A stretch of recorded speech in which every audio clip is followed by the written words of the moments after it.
Okay, here it goes. So some of my tips for using Shotcut.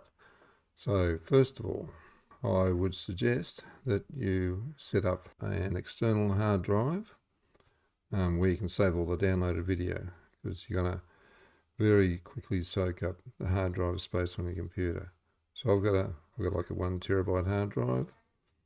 In my case, it's E drive, and I named it video storage _2 because I've got another one that's pretty full. So number 1's full, and I'm using number 2 now. So it's E:\video storage 2. You can call it whatever you like. Once you've got a hard drive set up and you know what drive it is, I would suggest in the root directory, create a folder called Proxy files. So, for example, in my case, it's E:\proxy files. So, whatever your drive is, call it Proxy files. I'll explain that later on. And then from there, what I do when I'm creating a new video of a ride or something, I create a folder with the name of that ride and the date. So, for example, if you went out Creswick Forest and you wanted to create a video of that, then I would suggest you make a folder called E:\, and then the date of the ride, and then the name of wherever you go. Next thing I like to mention is just some of the very basic filming parameters in the GoPro. I'll get more of those parameters later on, but initially I'll just say start off with filming in 1080p, which is a 1920 pixel wide, 1080 high frame, and use frame rate of 24 or 30 frames a second. Higher frame rates make for bigger files, and everything's slower to download, slower to edit. So kick off with 24 or 30 frames a second with a 1080p resolution. And we'll get on to other settings later on.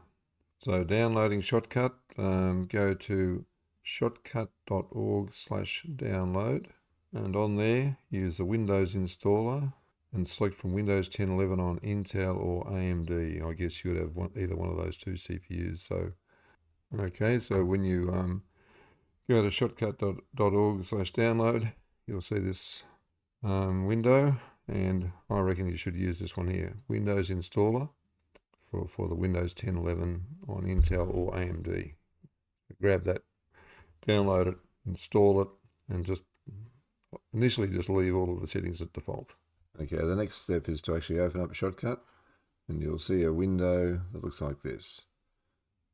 It's got all of the different main controls up here, and it should have the name up here, Creswick, or whatever you've called your file. Next thing is to open up the folder where your files are and drag them in. So I'll just bring the folder down here. Here's our folder. These are the videos that I'm calling the Creswick ones. And we'll drag each one of these into the playlist area. To ensure you got the playlist view, click on the playlist, because there are other views. We want the playlist view, so click on that, and then get your files up and drag them in. 1, 2, 3. So 3 video files are dragged in this case. Just get that out of the way now.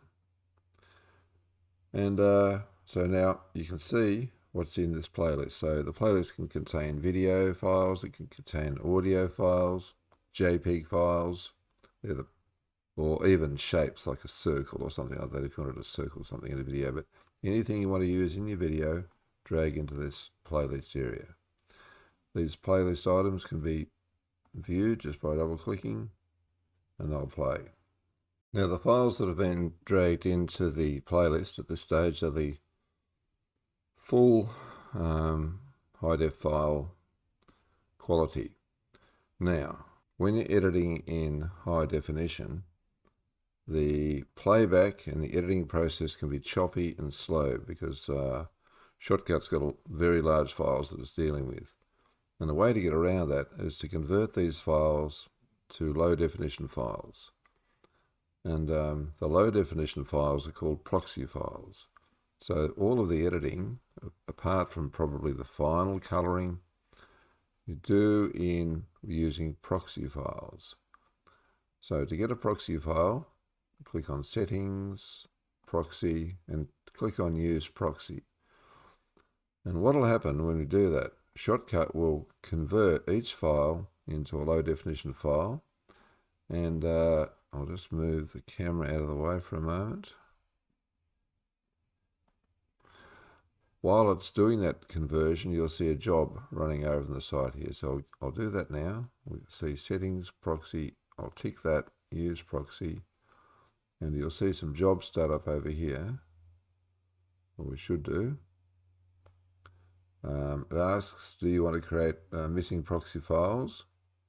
So I don't have a proxy file for these first two, and I do for the third one. So we should see 2 jobs start. I'll just say yes. Here we go, 2 jobs are starting, and you can see that the third file is already pointing to the proxy file that I saved a long time ago. So this morning I deleted the proxy files for these 2, so just so you can see them being recreated. So I'll pause the video now because that recreation process will take a few minutes. Okay, the proxy files have been created. You can see the green ticks up here. So now, if you look over here, we can see that we've got 1 proxy file, and it doesn't show proxy for these 2 yet.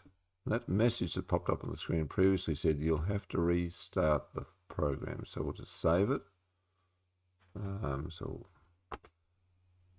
So we see a proxy file here, no proxy files there. We'll save it. Go File Close. And we'll reopen it now. A sort of a helping feature with Shotcut is it saves the recent projects here, so you just do a single click there. You could go into the folder structure and open it that way, or you can just do a single click there. Here we go. And now we see proxy, proxy, proxy. So now all of the editing will be using the low resolution files. Playback will be faster, everything will be faster. Next step would be to drag the files that you want to use in your video down to the area called the timeline. So just drag them down. There's one there. And the second and the third one can be dragged just at the end of this first one. I think this ends the first lesson. There's lots of other stuff to talk about. See ya.